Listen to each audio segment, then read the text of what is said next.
One more thing before we jump into the material, and I want to reiterate this. Each of the sections in here are going to introduce a different concept. At the end of each section, you'll have exercises you can use, sample files that I'm going to provide for you, and a quiz. Make sure you download the exercise files and follow along. Practice these concepts. Taking a video course is great. You got something visual. You got a professional giving you the training. But it's not until you really start to apply the concepts on your own that it starts to sink in. The quicker that you can do this, the better off you're going to be.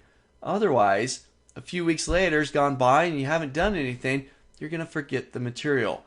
So pay attention as I take you through the steps, but also download the files, download the samples, the exercise files, and go through them. Maybe even grab a buddy, pull somebody over and say, hey, we're going to learn Excel together. Jump into these exercise files and put your heads together.